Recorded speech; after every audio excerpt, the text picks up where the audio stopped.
to today's lecture on quantum computing, which is dedicated to the classical bits and quantum bits and their states. Remember, so we talked about this already in some detail, but remember at the beginning I explained that this lecture is structured such that we introduce concepts and then go over more detail as we need it. It's sort of iterative. So we learn about one concept, and once we need more detail, we go into more detail. This is why you will also learn more about linear algebra during this lecture. You will learn more about how to create operators, what operators are. You will learn more about measurement, but not all at once. We will iterate over it. So and have sort of loops of more detail. Anytime you see C-bit in that lecture slide or in these lecture slides, then it refers to classical bit. Anytime you see qubit, then it refers to quantum bit. I think I mentioned that at the beginning. You may find in my slides that sometimes I write qubit with a Q only, sometimes I write it with QU. This is because a couple years ago still, I was very adamant about writing it like you see it here with Q only. However, now that quantum computing became more popular, most of the authors use QU, and the general consensus seems to be that that's it. However, in my slides, sometimes you still find the Q only sometimes, but it is the same. Let's talk about classical computers first. Classical computers, as you know, operate on strings of zeros and ones, so strings of bits. Each of these bits can be extracted during the computation, and that also generalizes to strings of bits. So anytime I do a computation, I can interrupt this computation, extract the current state, the value of that string, and I then continue my computation as if nothing happened. And that's the interesting thing only when you compare it to quantum computers, because so it's not so interesting when you look at classical computers only, because that's how they have been operating all along. However, with quantum computers, it's different. You remember quantum bits. Usually what we do is operate on a superposition of states that are entangled. And so where bits are entangled to one another. And the problem here is that we operate on the physics itself. So qubits are physical systems. So it's direct representation in physics. So let's say an electron spin. And anytime I interact with such a qubit, it interferes destructively. So my measurement interferes destructively. Looking at it means measuring it. Measuring it means extracting a definite value if I do it right. And the definite value, that means my superposition of rich state collapses and I'm left with one definite result. And that better be the result I want. So the solution to my problem. So if you did everything right, it may be the solution to your problem. It may be an iterative algorithm that just takes the output and feeds it in again, or it may tell you something about your problem. But the important thing here for now is that in contrast to a classical computer, I cannot just stop my computation and extract the intermediate result and go on. Because once I do that, my superposition collapses and all the rich information is lost. The representation of states in classical computers, we just write our bit string, like you see here, 11001 as an example. And we will also adopt for classical bits that bracket notation that we have talked about, or Dirac notation. It's a Dirac notation because Paul Dirac came up with it, and it's not something that's only used in quantum computing. It's used in quantum physics in general, but we will also use it in quantum computing. That's just how things evolve. And why it makes sense to use it is because I don't want to write down my vectors all the time when I do a computation. Also, I can skip switching between spaces, like position of momentum space, which is not so much relevant for quantum computing, but that's again something that's done in quantum physics in general.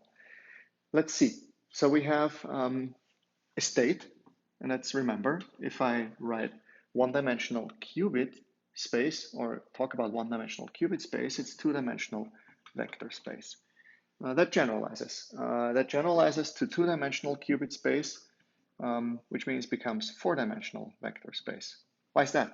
Because so each of the bits can take two values, states, 0 and 1, and with, let's say I have 3 bits, gives me 2 to the power of 3 equals 8 possible combinations. So 8 possible orthogonal vectors, and that means unit vectors.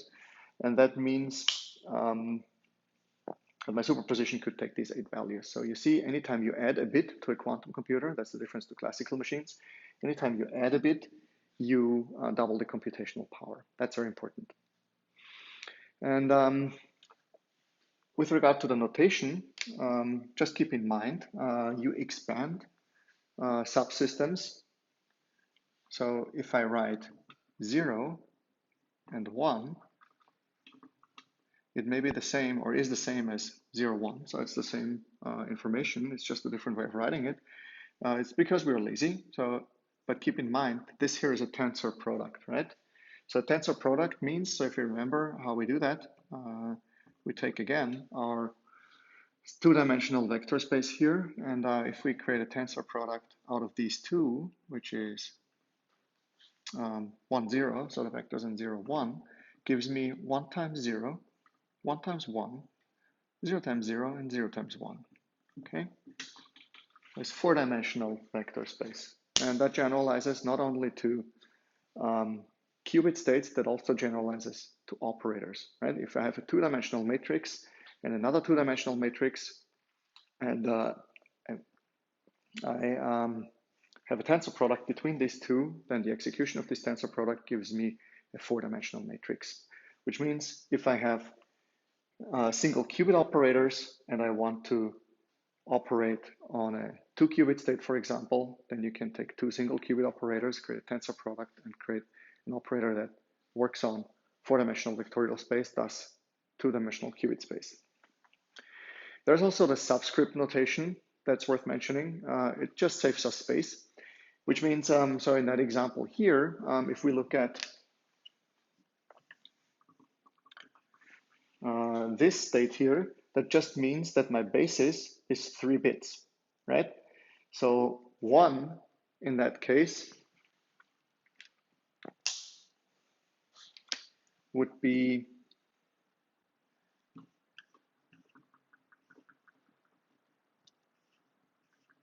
oh, 3, 4, 5, 6, 8 would be represented in that form here. Okay, and we also have shared bits, so that's also how we use our subscript notation. That becomes important in quantum computing when we talk about entangled bits, where 1/2 of a state is given to one person in our case, or one party. In our case, it's always Alice and Bob. That's also just how it evolved. It comes from cryptography, and there's always Alice and Bob communicating and doing something with their bits. And that means if we write it down that way, AB, that means the first bit belongs to Alice and the second bit belongs to Bob. Okay. As we said at the beginning, when we introduced the Pauli notation first, it doesn't matter what names you give to the description, because remember, this is only a description. This is what we're operating on. You just have to be careful with how you conclude back to your result. So the easiest way is just adopt the string notation that I showed you.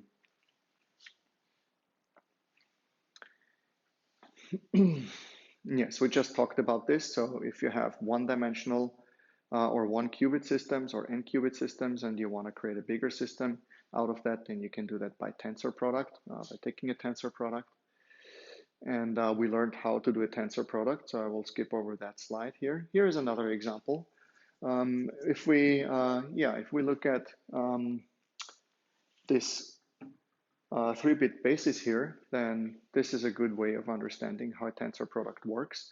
So you can see the first execution of the tensor product for these 3 2D vectors gives us in the first line x0, y sub 0, and z sub 0. And so then if you look at the next line, so the second row, it gives us x0, y0, and z1, and so on. So this is just how you execute a tensor product. You take the product of each of the elements with each of the other elements and expand the space, so to say. This is just more formalism about how to create a tensor product. What I mentioned before is keep in mind if you have 3 qubits, it's 2 to the power of 3 equals 8. If you have 4 qubits, it's 2 to the power of 4 equals 16 possible states that your system can represent. In other words, it could be possible solutions that your system can represent. If you have 1,000 qubits or 2,000 qubits, then you have 2 to the power of 2,000 possible solutions that your system can evaluate at once. And for a classical computer, that would take a significant amount of time because we always assume it's the worst case scenario, which means we would have to evaluate all possible configurations. But with a quantum computer, you do it at once. That's also, by the way, why a quantum computer doesn't have floating point operations per second like a classical computer does. So there is no teraflops or gigaflops. It's just one call to a superposition, to an oracle. We call it oracle.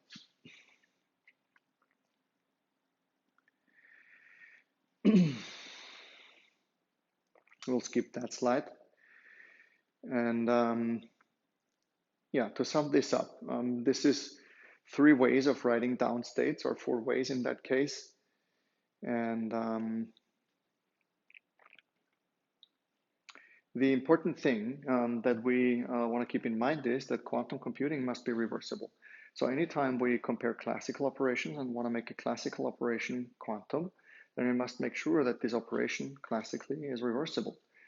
Something like the NOT operation. The NOT operation is reversible. If I take my state 0 and I apply NOT to that state, then it becomes 1. Reversible means if I apply it again, it becomes 0 again, right? So this is a reversible operation. A non-reversible operation in a classical computer is erase, for example. Erase always sets the state of a bit value to 0. If I have 0 as a starting point and erase it, it will be 0. And if I have 1 as a starting point, it will also be 0. So therefore, it's not reversible. I cannot conclude back to the original before the transformation, the original value.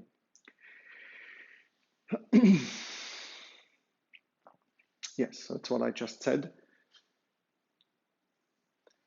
Then the only non-trivial operation to a single classical bit is NOT, which we denote, as I said here, we denote it by X. That's also how we denote it in quantum computing.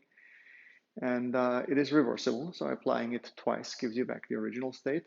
In matrix form, so maybe that's also interesting to see. In matrix form, the NOT operation is given by this matrix. And you see, if I apply that to this state here, the result will be 0 times 1 plus 1 times 0 equals 0. And then I have 1 times 1 plus 0 times 0 is 1. So you see, the state 0 becomes the state 1. Doing this again to that state, you may try, will give you back the original state, 0. And it may also be interesting to see how we come to this matrix. There is a couple ways we can do that. But one way I'll show you, and we will go into more detail in a bit. But one way to get it is you have an original state. So the state that you are in or the system is in before you apply the transformation. And let's say that state is 1. So here we start with the bra, right? So this is where I'm at right now. And what I want to get with my operation is 0. Okay, so that means I have to execute the outer product of these two. All right, let's give it a try. So this, we remember, is the cat is a row where I column vector, 1, 0. And then here I have my bra, which is a column vector, which is 0, 1 in that case. So let's execute that quickly, which gives me 1 times 0. It gives me 1 times 1. Gives me 0 times 0, 0 times 1. 1 times 1 is, of course, 1. All right, that's the first. But then the NOT operation may also be applied to another original state, which is 0 in that case. So that means when I start in 0, I want to end up with 1. I do the same again here, 0, 1. And we have 1, 0. So execute that quickly. We have 0 times 1 is 0. Then I have 0 times 0. Then I have 1 times 1. And then I have 1 times 0. And what we have to do is sum these two up, because that's the possible configurations and the possible results that I want to have. So if we sum these two up, so add these two matrices, I will end up in exactly the NOT transformation that we just saw here. That's how you can leverage or start with the bracket notation. So you have your state that you are in currently. What do you want to end up with? Write it down in vectorial form, create the matrix. That's how you do it. Another operation that you see here is the identity transformation, sometimes denoted as with a 1. Let me quickly erase that here.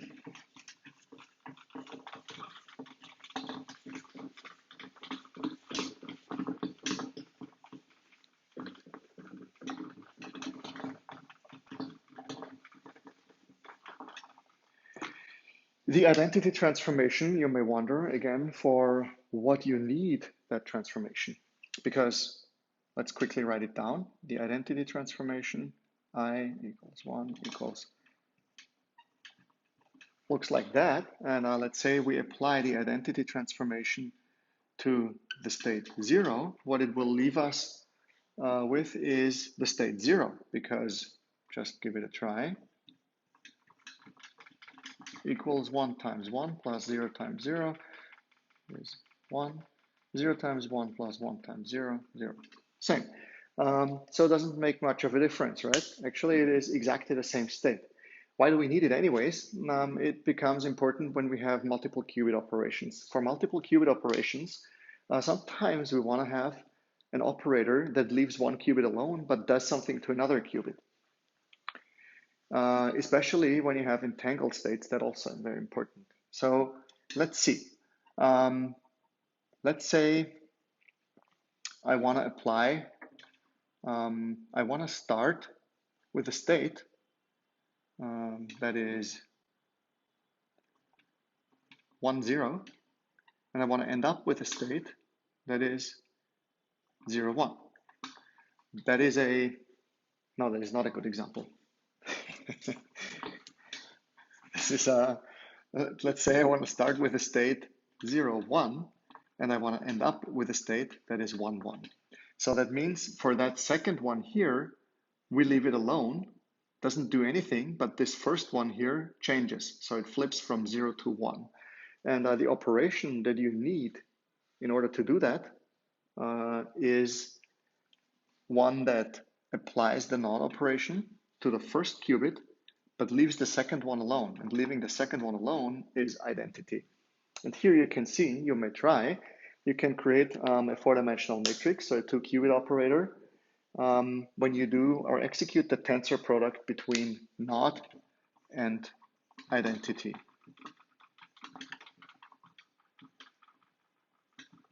Yeah, that's how you get to that. All right, let's look at another example and maybe create this operator from scratch. So one example that is very important and often used in quantum computing is the swap operator. The swap operator just swaps 2 bits. So if we have the state 0, 0, 0, 1, then if you apply the swap operator, the result will be 1, 0. It flips these 2 bits. And let's see how we get to that. All right. We can again start with our tensor product notation. So we're operating, so swap operator is an operator that operates on 2 qubits. You can create different swap operators. You cannot create a swap operator that operates on an 8-bit vectorial form and that just flips the first and the last one. Possible. It's the principle of how we create these operators is the same. So we again work with the tensor product. Let's see.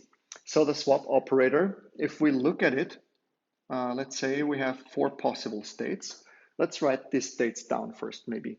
Let's write down 0, 0 in vectorial form again, just to keep that in mind. Let's write down 0, 1 is Let's write down 1, 0, and the last one, 1, 1.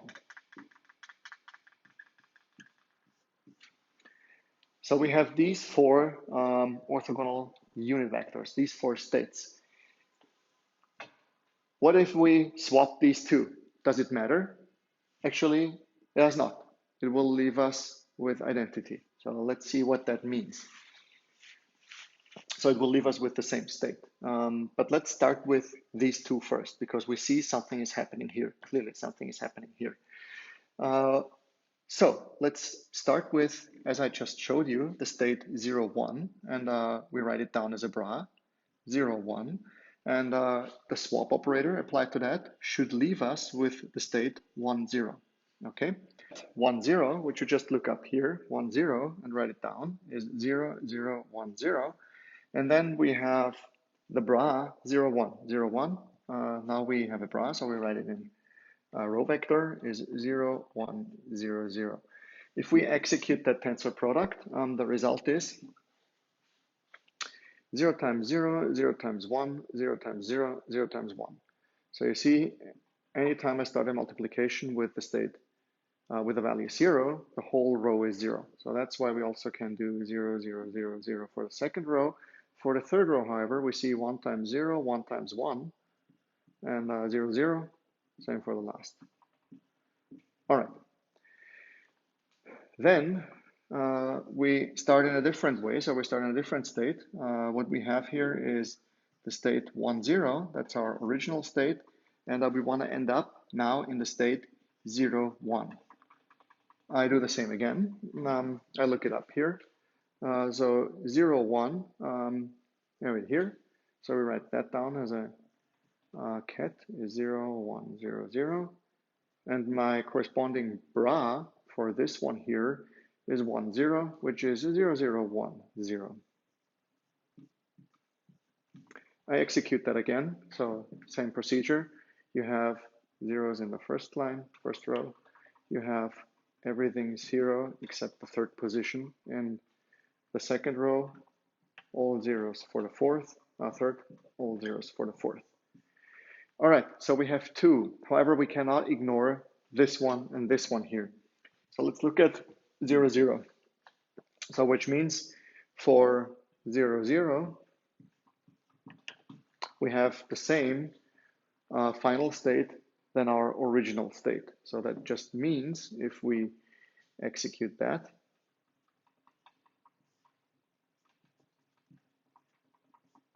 gives us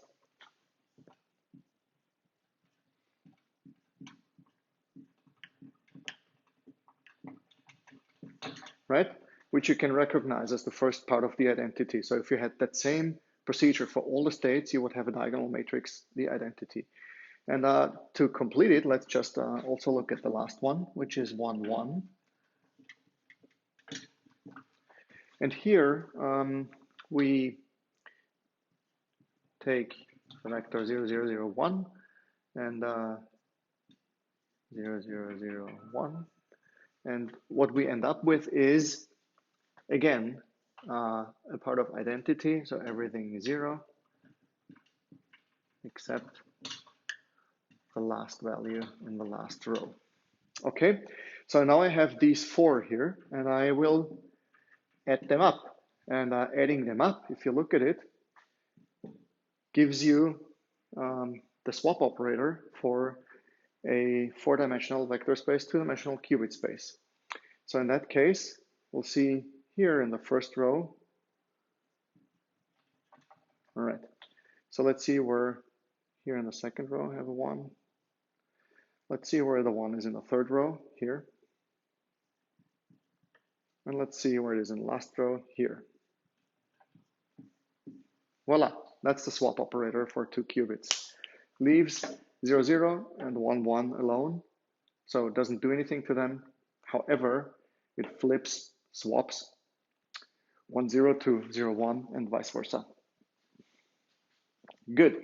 Now you know how to create operators out of tensor products. Not too difficult. Another operator that is very important Very important, especially, so not only for entanglement, but when you want to create entangled states. So we will look into that into more detail later. But if you want to create entangled states, for example, then you need the controlled not operator. The controlled not operator, and there are controlled whatever operators. So you can control any operator by using a control bit, means that you start in a state, and let's say I'm in the state 1, 0. Then what it does is it looks at the state of the value of your control bit. It will, in the standard form, use the first one as control bit 1.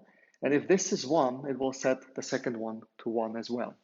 All right, so you will end up with 1, 1 here. If, however, you are in the state 0, 0, the controlled not operator applied to this state here will leave you in the state 0, 0, since the first control, the control bit is 0. So if the control bit is 1, it does something to the target bit. If the control bit is 0, it doesn't do anything to the target bit.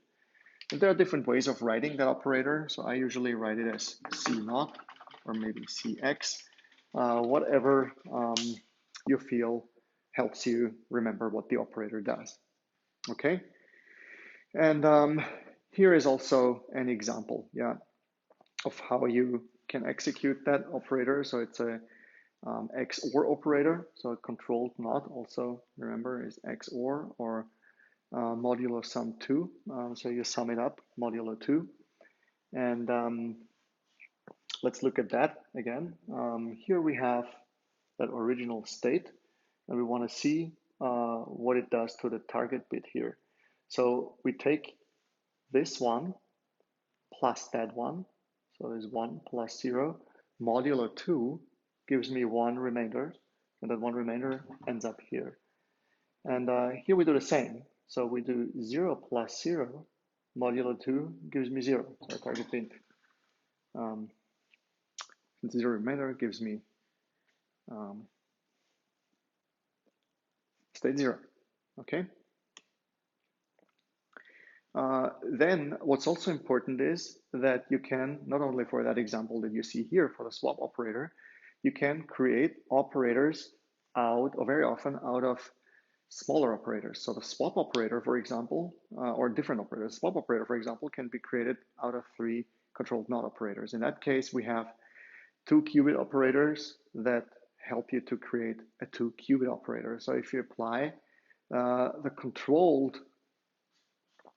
not operator thrice, then you will end up with what the swap operator would have done directly. In general, because of hardware limitations that we see today, we want to make sure that we use the smallest operators that we can create. So if we have, let's say, a 5 qubit operator that can be decomposed into 5 1 qubit operators, let's say, then we prefer to operate or use the 1 qubit operators.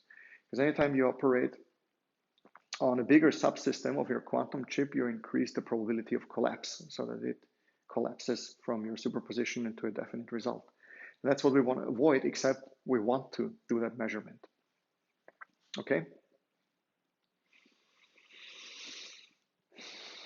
Yeah, and of course, so what you see in the slide here, you can also create operators that use a different bit as a control bit. So instead of using the first one, you could also create a swap operator or a controlled not operator that uses the second qubit as a control bit instead of the first one. Okay? This is just a summary. And please feel free to experiment. Feel free to experiment. It's very important also for the exam, for simple operators, that you understand how you create these operators. I won't ask you to create super complex operators, but I want to make sure you understand the principles of how to do it. And it's not complicated, but give it a try. Iteration improves the skills usually. I mentioned this before. A very common kind of 2-qubit operator consists usually of the tensor product of 2 1 qubit or qubit operators in that case.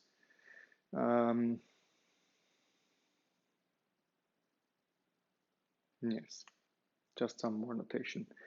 Another operator that's very important, that's also important for the measurement, is the projection operator. A projection operator usually works, or what it does is it projects onto a subspace.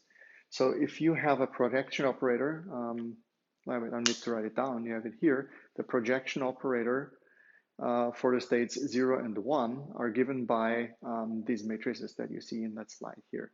If you square the projection operator here, so n squared, for example, gives you n again, doesn't influence the result. Okay?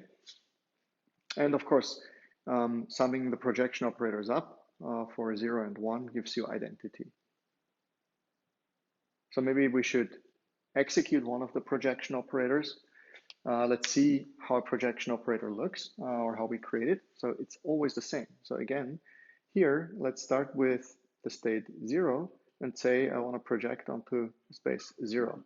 Then what we do is we take the column vector 1, 0 and the row vector 1, 0 and say 1 times 1, 0, 0, 0. So that projects on 0. So let's call that first one and with a tilde, and that apply to the state 0. If you do that, then let's just take that quickly. You see 1 times 0 plus 0 times 0, yeah, gives me 1. Projects onto a state 0. If you apply that same operator to the state 1, you will be left with a 0 vector. So it projects, as you see, on the state 0. Okay.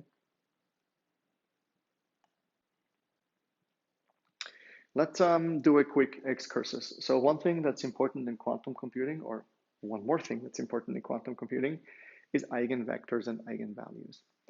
You've heard about this before, I know. Let's just, again, make sure that we are all, or we all have the same understanding of what I'm talking about. So if an operator, let's call it A, acts on a ket, the result is on a new ket, right? So A times psi, as you see here in the slides, gives you chi.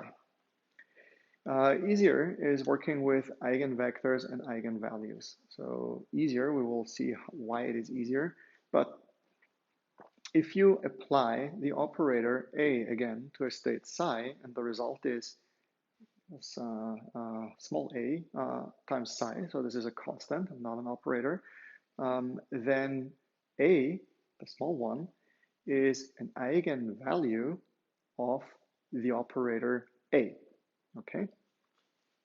So basically it means if you have a wave function, if you have psi here, all the operator does to it is, or the same thing that the operator does to it is like multiplying it by constant. So multiplying the wave function by constant is the same as applying the operator to a state psi, okay?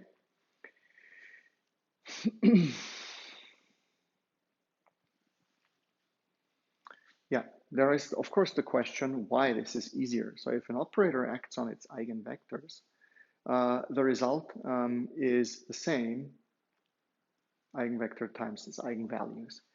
And so if we go back again, so you see that small a again, so then you also say psi, in that case, is an eigenvector of the operator A. Okay, so A, small one, is the eigenvalue, psi is an eigenvector. Do you remember that 11-dimensional dice space that we talked about? We talked about how to calculate the expectation value for the dice operator, for throwing the dice that we had before. If you remember that, let's look at that again. So here we just have the possible I sums. So that's the operator that we see. And you see they're orthogonal.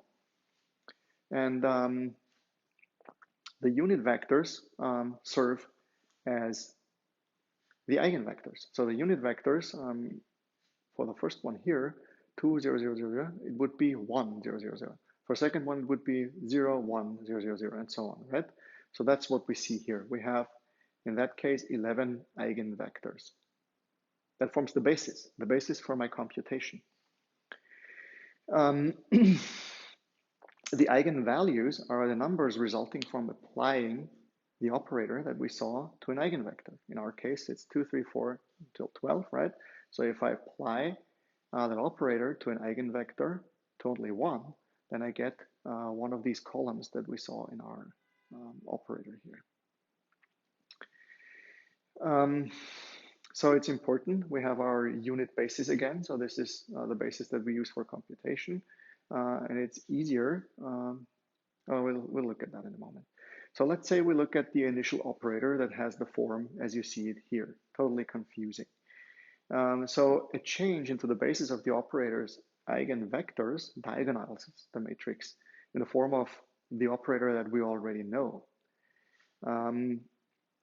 So that makes it simpler. That makes the operator simpler. And if two or more eigenvalues of this operator are identical, we call them degenerate. That's just something we also want to keep in mind. And let's assume we have an operator A in a matrix form, and the equation that we see here, the following one, must be solved. So you see A applied to psi, again, gives me the constant A applied to psi. So it's like operator applied to our wave function gives us the same as constant applied to our wave function. And since the second one is a constant, but we're dealing with matrices here, we can write it as A times I, right? So A, capital operator, so capital A is for the operator minus AI, which is, as you remember, the identity matrix here. Depending on what dimensionality, it may not be two-dimensional here, but depends on what vector space you operate. So the solution to A minus AI applied to psi equals 0 exists only if the determinant of A minus AI equals 0. Let's have a closer look at that. There's an example. So we have an example of the operator A, which is given by minus 1, minus 1, 2, minus 4. So let's write it down as we discussed. So we have A minus AI. Remember, let me quickly make some space here.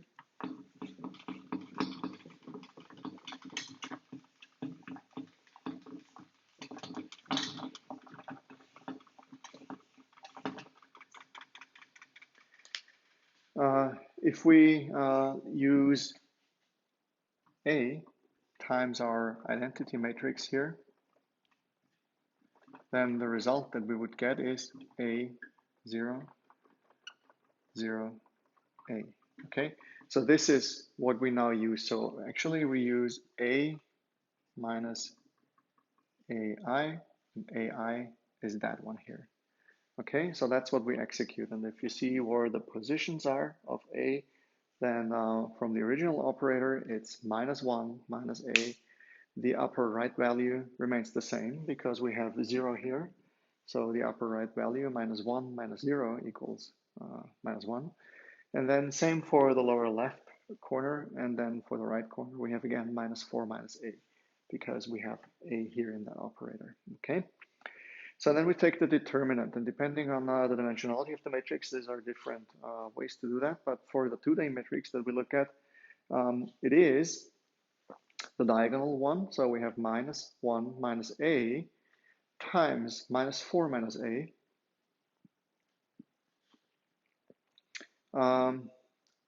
minus 1 times 2. So, and that actually gives us plus 2. So that's why I see plus 2 here.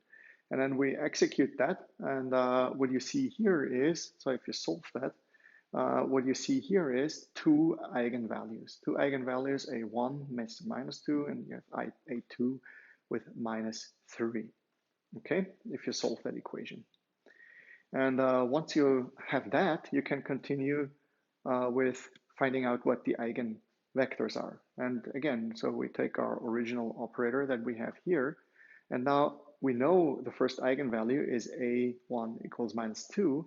So we just substitute our A with minus 2 and do that simple calculation. And then we write it down as being applied to the psi, the wave function. So we have our operator A applied to our wave function here, and we write it down as psi1, psi2, okay? So and then you execute that, so as a column vector, psi1, psi2, then you execute that and solve this equation. So when you solve that equation, you will get this equation of two variables, then you will get an eigenvector of 1, 1, okay? That's your first eigenvector. And then, of course, you have to do it for the second eigenvalue too, which gives you 1, 2 as a result. Please feel free to try. The math is not particularly complex, but nevertheless, no harm done if you just try it out. Okay. So all that has been discussed up to now relies on Heisenberg's matrix mechanics. And meaning just instead of doing bracket notation only, we also did some matrix computations and calculations. So it's Heisenberg's matrix mechanics, which is equivalent. The allowed energy niveaus in that example here of a physical system are the eigenvalues E. So if you want to find the ground state of a molecule, for example, then with a quantum computer, you can do that. This is a whole different story. We won't open that door, but it's just an example. So if you want to find the ground state of a molecule, which is the lowest eigenvalue, then this is one of the energy niveaus, the lowest energy niveau that you want to find. Values by discussing the meaning of those. You know it's already, or you've seen that it's easier to work with eigenvectors and eigenvalues. However, the meaning, or to the meaning, there is more.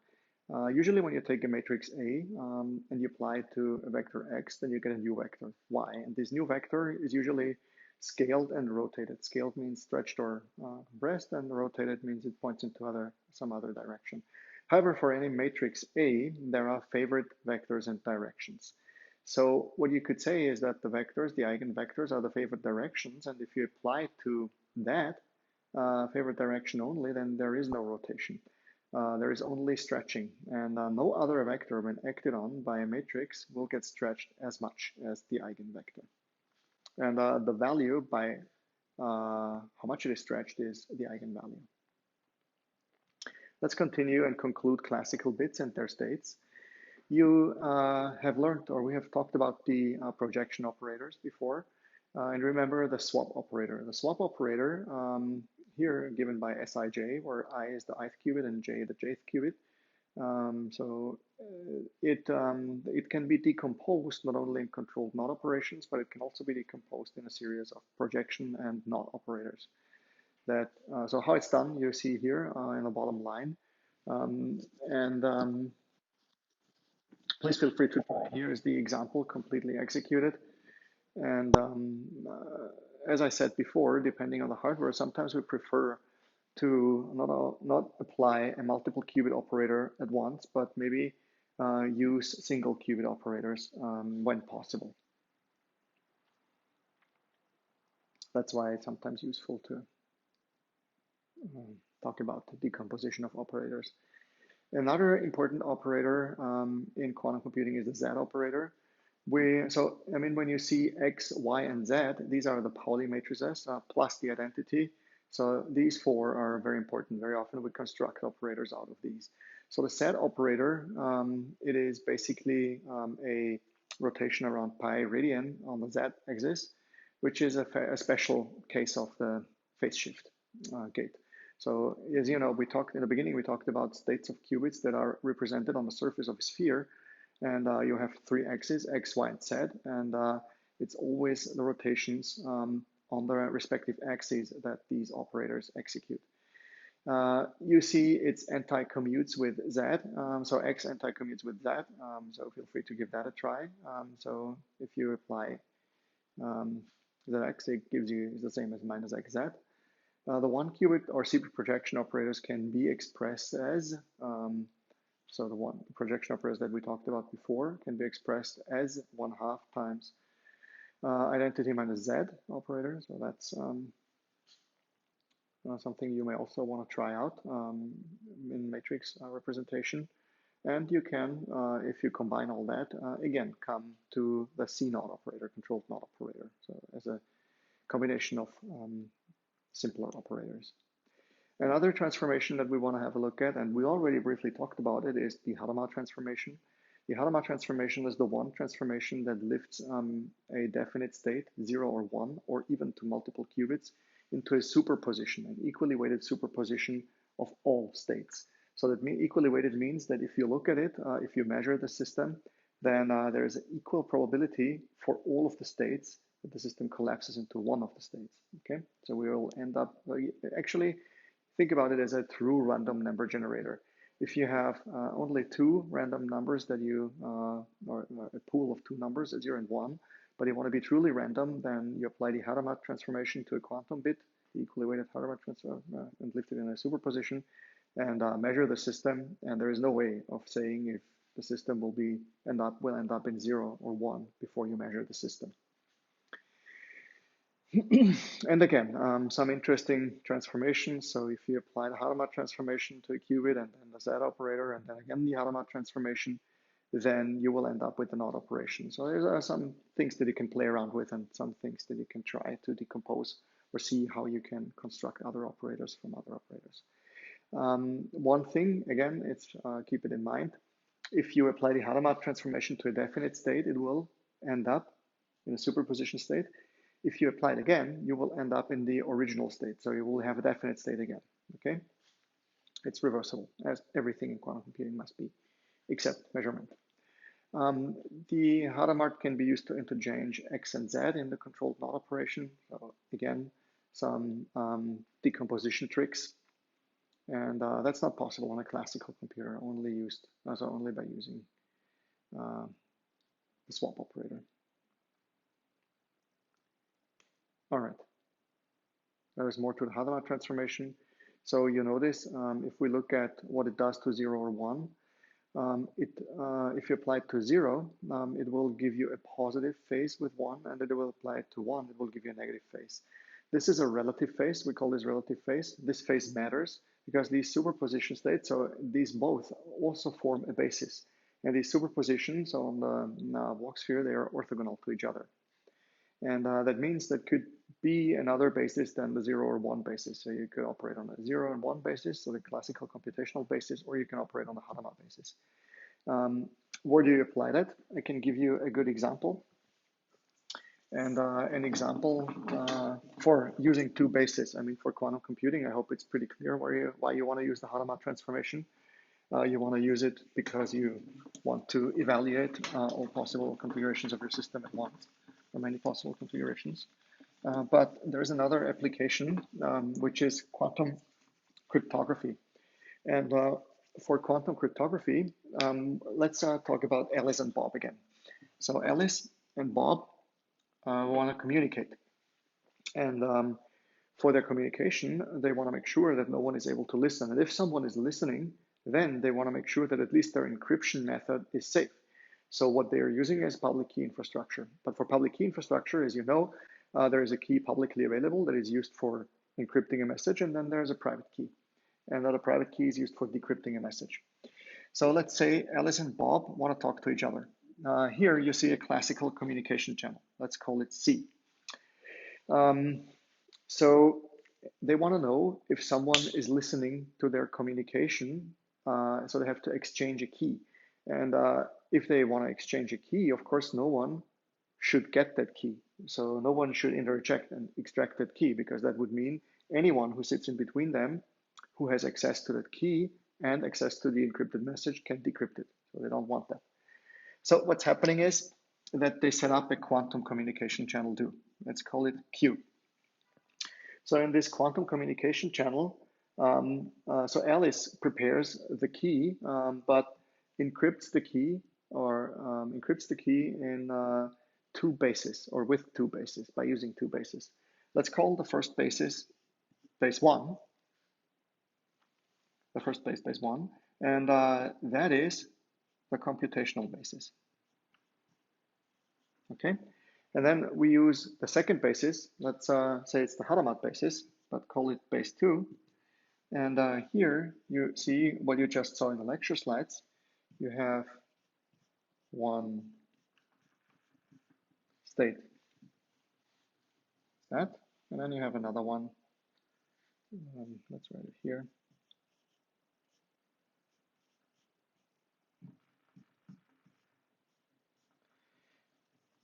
So you have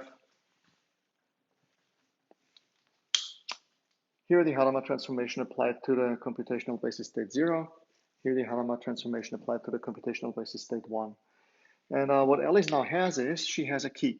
And that key, I don't know, has a couple bits, right? Maybe 128, maybe 256, whatever. So what Alice now decides, maybe randomly, but she needs to write it down because she needs to know, is for each of these bits, use one of the bases for encryption.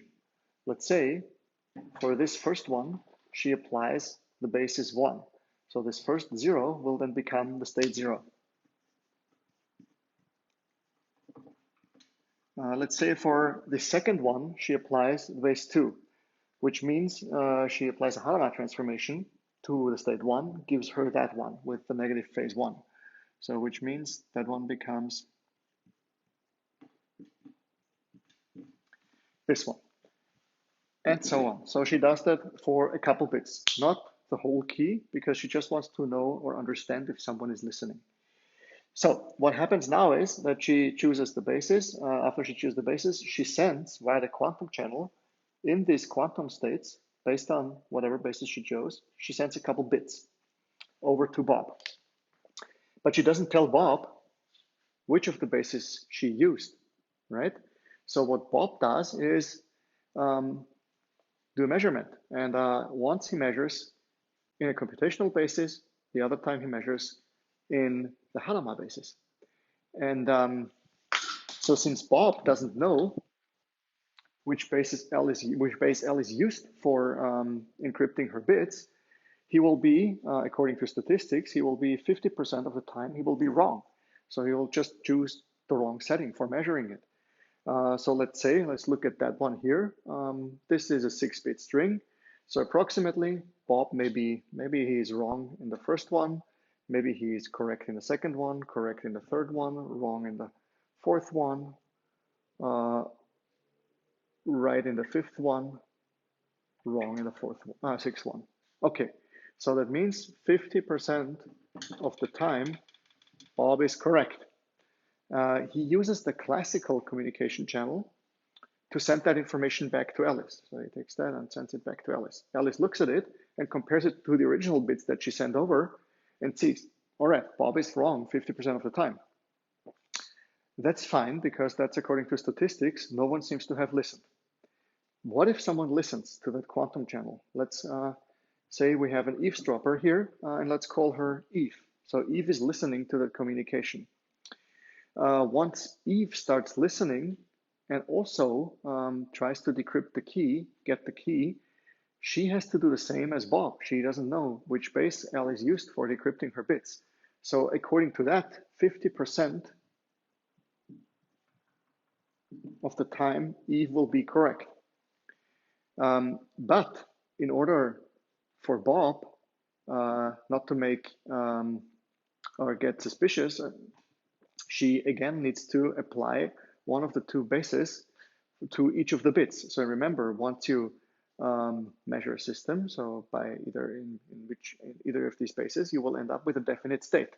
So Eve, again, when she applies it, will be 50% wrong when she chooses her basis because she doesn't know which one Alice chose. She measured 50% wrong, and then she has to lift it up in superposition again, 50% wrong again. What that means is if Bob now does what he did before, he will be only correct in 25% of the cases. About 25, right? So it's also about 50%. So maybe some up or some down. So and then once he sends that back to Alice, Alice will notice, all right, 25 is a lot less than the expected 50%. Someone's probably listened to our communication. And that's not a key we can use for encrypting our messages. So you see, this is a very simple quantum encryption scheme, and that doesn't prevent anyone from listening, but at least you know someone listened. That's worth something. Further applications, getting back to the Z transformation, is a controlled Z application. So it's for any transformation, one qubit operation that you see, you can do a controlled operation, even for multiple qubit operations. So let's say you have something that operates on 2 qubits, manipulates the state of 2 qubits, you can have a third one that's being used as control bit. Okay. Here's some more notation to Hadamard and how to play around with Hadamard and how you get other results. Let's some alternative for swap. Please try it out. Here you see the Y operator, which is the rotation of pi radian on the y-axis. So it's the same as z and x, okay? Just on the respective y-axis. And we will use these three operators a lot. So just remember, I is the square root of -1 in that case, so it's the imaginary number.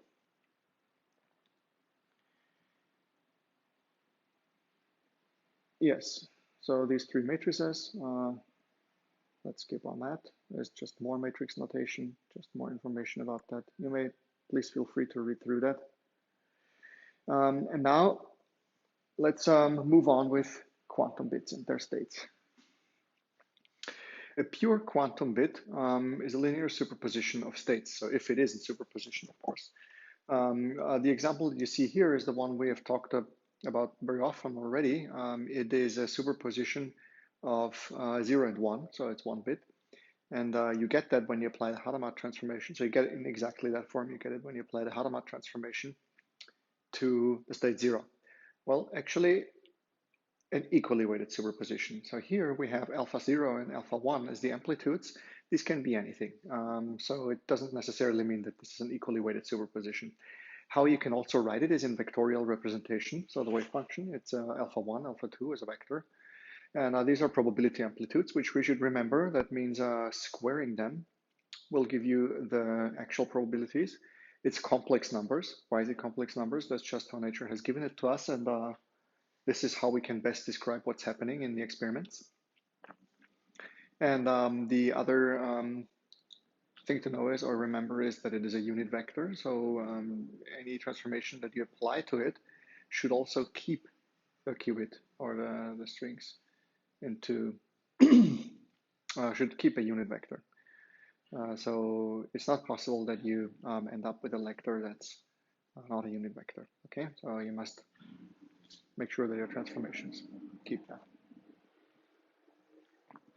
We talked about the representation on a block sphere already. So this is a block sphere, finally, you can see it.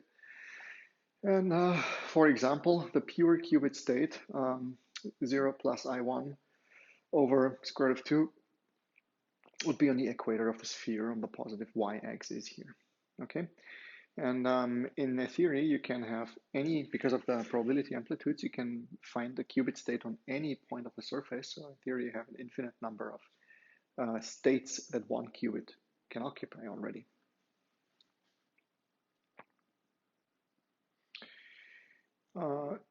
Yes, so this is just what I mentioned. So the surface of the block sphere. So I mentioned surface. So therefore, the radius is 1. So therefore, we're talking about two-dimensional space, and any point on the surface can be a qubit state.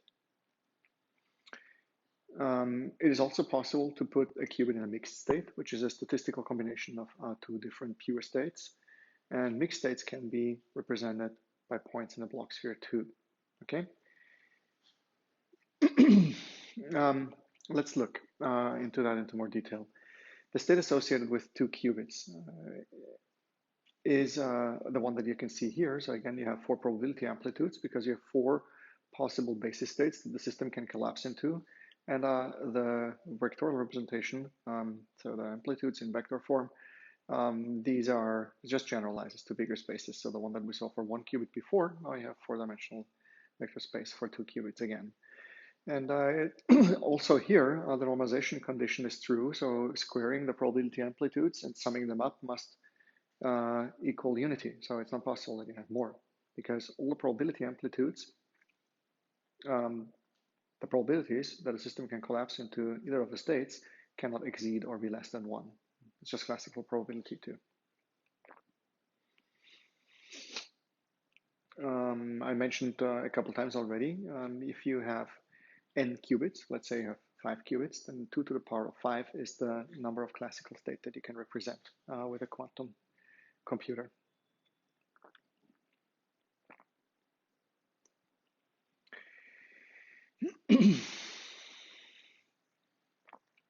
Here is another example where you have two different systems.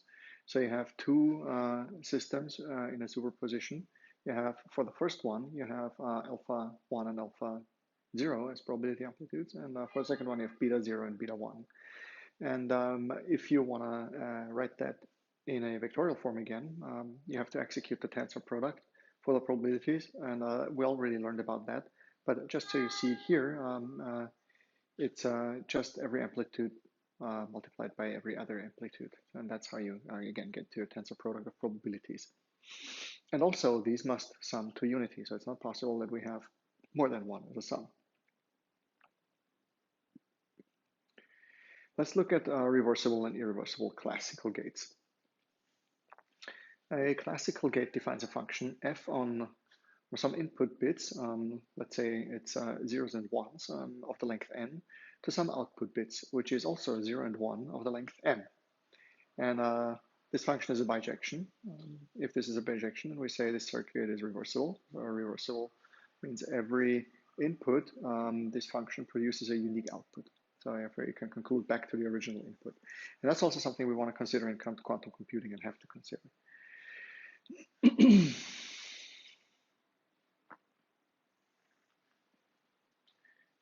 This is just some more information. A bit is a degree of freedom with two possible states because you have 0 and 1. The rest of the computer has lots of other degrees of freedom and can be in one of many states. And one of the fundamental theorems in physics says that phase space cannot be compressed, which is just expressing the degrees of freedom in phase space. In terms of quantum computers, it's also very challenging to isolate the quantum bits, the chip, from its own irrelevant properties on the one hand, and then from the environment on the other hand. So you don't want, during the computation, you don't want anything influence that computation. Remember, when you have magnetic qubits, these are so sensitive that the Earth magnetic field already influences the computation. Let's say I have an oxygen atom sitting on one of the qubits, or even that could influence the computational process. So you want to operate in a vacuum.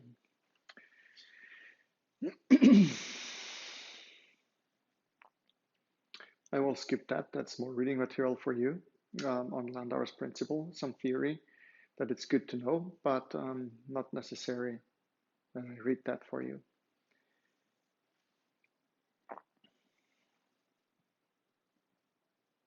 Yeah, reversibility again.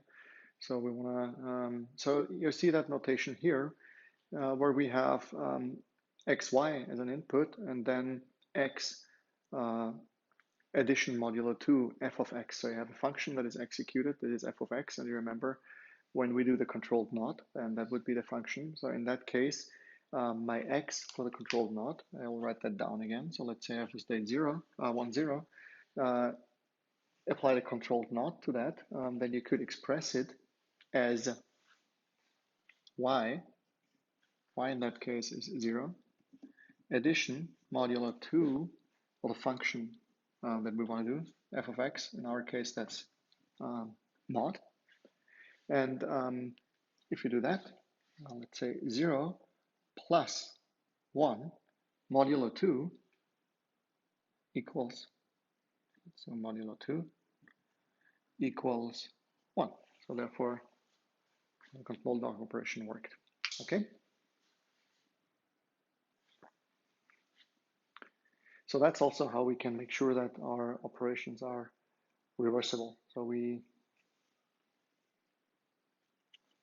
can always turn an irreversible gate into a reversible gate at the expense of having a larger gate, garbage qubits. And that's also something you will see later. So sometimes you have an input register. Let's write that down. You have some inputs here, and you take these inputs, but you don't manipulate these inputs. So you just take them, or sometimes, of course, you manipulate them, but the result is not produced in any of these lines here. So the evolution of the circuit of the quantum algorithm goes into that direction, time goes that direction. You apply some gates, and then you may see the result down here. So that's a result qubit. So you will write the result of your computation into another qubit. You have diverse input qubits that you can use, auxiliary qubits that you can use for computation, but you don't use any of these lines to produce a result. So that's how you can make sure that any operation is reversible, because you preserve the original states of the auxiliary qubits that you have been using. Okay.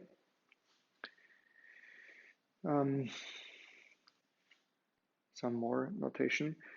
There is a circuit notation, garbage bits. So this is just what I explained a second ago. Let's skip over that.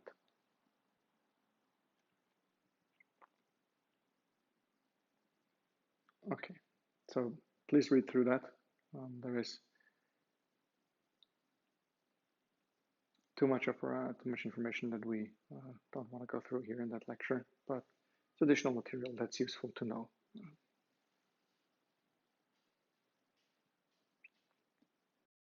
So the additional theory material up to this slide yourself. Let's have a closer look at the Pauli transformations that I mentioned before. These are the most commonly used single qubit transformations. And identity. So we learned before how we can construct these operators. So or how we can construct these operators by starting in the bracket notation, or even writing them down in the bracket notation. I'll also show you how to run these in the bracket notation instead of the matrix. So let's maybe do that. Start with the example that we have for the non-operator here. The non-operator, as you know, takes a state 0 and transforms it into 1 and vice versa. In terms of the bracket notation, if we write it down, so then we know if we start in the state 1, we want to end up in the state 0. If we start in the state 0, we want to end up in the state 1. So therefore,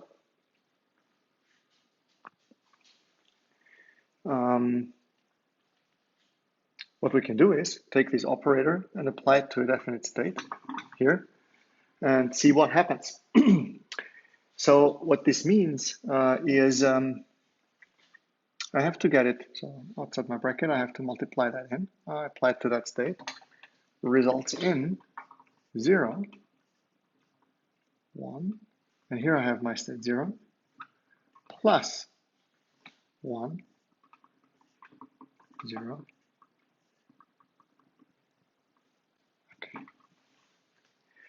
Therefore, you remember, since the states are orthogonal, then anytime we multiply it with itself, so take the inner product with itself, this will be 1. And if I do it with any other basis vector, this will be 0. So therefore, 0 will fall away, and 1 will be the remainder. So therefore, the null operator applied to that state 0, state 1, sorry, gives me the result 1. Okay? So easy. Now we learned a couple things already today. We learned how to construct operators, starting with the bracket notation, writing it down in matrix form, summing them up. Basically what we did here is the same, except that we did not use a matrix notation. We used the bracket notation, and that's the easy part now, to do the computation directly. And this we learned at the very beginning, I think in linear algebra, in the linear algebra section also. We discussed that. So if you take the inner product of the orthogonal vectors, write that down again. So for the state, let's see, if I do that in vectorial form, then I have 0, 1 times 1, 0. And if I run that, is 0 times 1 plus 1 times 0 is 0, the inner product, okay? So that's how you do that. And same is valid for the inner product of a state with itself. So here you will just have 1 as the result. And Y, the operator Y that you can see here, we learned that before, is a combination of Z and X. So it's a negation and a phase change at once, okay? The quantum analog of the NOT gate, as we learned about it, is already very easy to picture. The other classical gates are not so easy to transfer to the quantum world.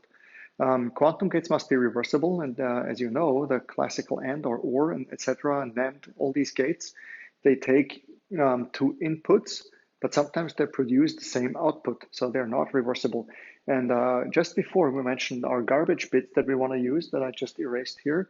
So therefore, if we preserve the inputs and apply the transformation, then we can make sure that the operation is reversible. So that's how we do it in quantum computing, but for this, we need a couple more gates.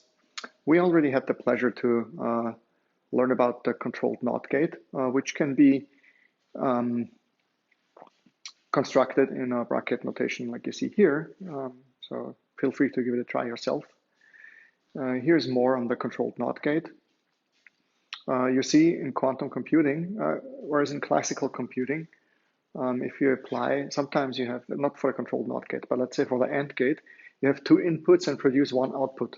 For the quantum analog, we have two inputs and more outputs. So we do not only have one output. So we write our output bit to somewhere else. Let's skip. And here we have three bits that we use. This is the controlled NOT gate. Here you just have the first two bits as a control bit, and the third one is the target bit.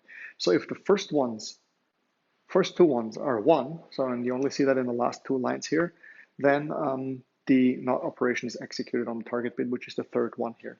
Okay. In terms of the matrix representation, that's how you construct it. And please feel free again to try it. It's a useful exercise. And a controlled exchange bit operation. So it's just, if you look at, let's say the second to the last line, or exchange, maybe it's confusing, I mean swap here too. So it's the same. So here you just have the first bit being the control bit, and then you swap the second two. Okay. Then there are some quantum gates where you don't have classical counterparts. They can both, the ones that we talked about, can both exist in both classical and quantum computing, but there are other gates with no classical analog. For example, the Y and Z gates, they don't have any classical analogs. Together with X, so as we heard before, the Pauli matrices, and we have the Hadamard gate. That's also a gate that doesn't have any classical analog. There is no classical superposition. We have the phase gate here. I'm sorry, this is my little dog Angstrom. I think he's hungry, hiding somewhere. I'll be with you in a second. The phase gate, here we have the general phase gate S, so, but then we also have the T gate. And a T gate here, you see e to the power of a pi quarter. So this is just one phase rotation to the e to the power that you see here. And rotation gate, so here also all different versions of that gate.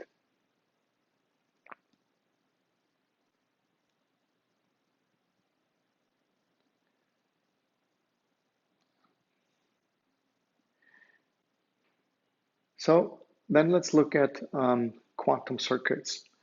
We have always, so far we have been representing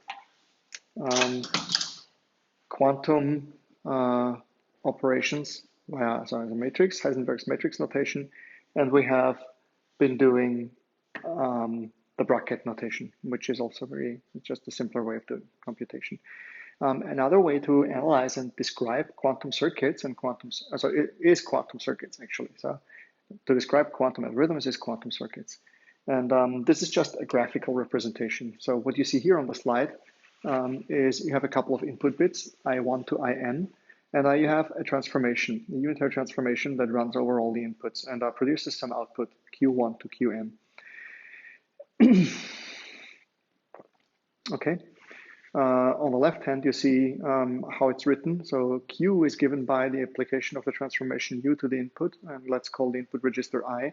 So anytime you see that input register, so usually we write, if it's more than one, we write N, just to indicate this is more than one bit. It's not just one.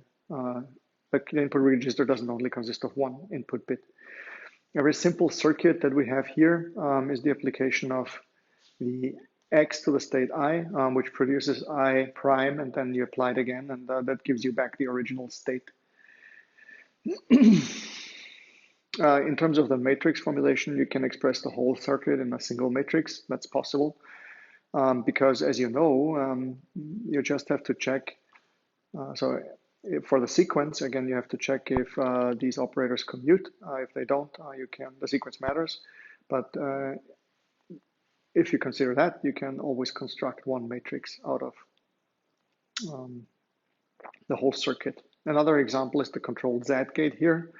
Again, feel free to give it a try and try to reproduce that matrix here and controlled Z gate. So for the notation, anytime you see a bubble here on a line, then this one is the control bit that you see here. And here you have an operation. This one, for example, is usually the controlled NOT operation. This is the control bit, bubble here. This is the NOT operation. And for any other operation, so let's say we have Z here, you have controlled Z operation. So that's how you write it down, okay?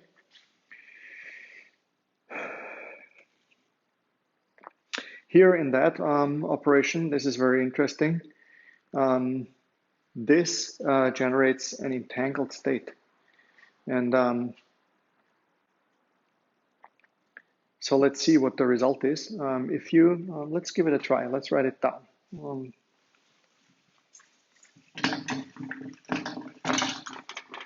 So we have an input. Let's give it 0. Then what we do is we apply Hadamard transformation. And then we have a second input.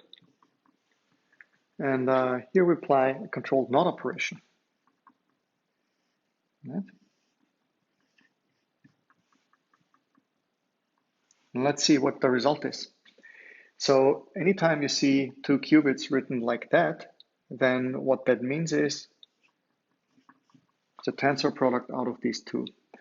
But let's start with the first one. So with the first one, after the application of the Hadamard transformation, I won't run the Hadamard transformation. You know how to do that. The first qubit will be in the state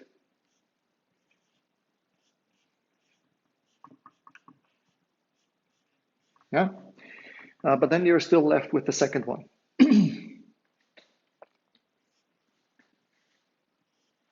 So the second one is out here is 0. If we bring that in, then the result is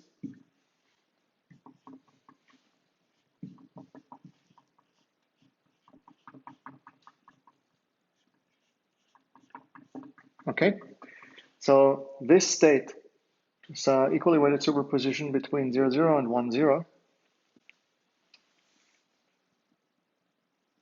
is what we have here. But then we're still left with the controlled NOT operation. And a controlled NOT operation, as you remember, takes the first one as an input and manipulates or changes the state of the second one, in that case, if the first one is 1. So the controlled NOT operation applied to that will give us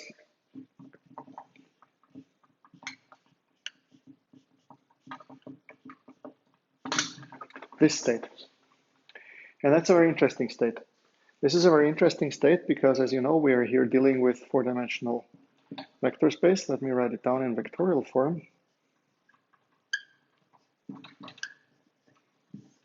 This is a state that cannot be decomposed into subsystems or let's say it cannot be constructed from separate subsystems by taking a tensor product. You may give it a try. So anytime you have a state that you cannot construct, which is actually you would have 2 more states in here, right, that we don't see, but you would have 0 probability of the state 1, 0, and you also have 0 probability of the state 0, 1. So these two states, these here, they have 0 chance of getting or being presented when you measure the system.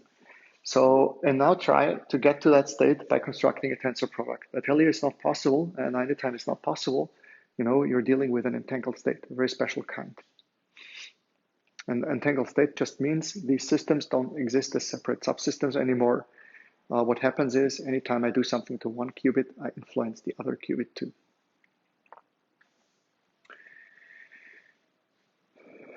Some more notation here. An example, please also feel free to work through that. Harder example. The entangled states. And now here again, let's conclude with a quiz. And this is also the conclusion of today's lecture. I hope you enjoyed it. Here again, it's Friday. I wish you a great weekend and see you soon.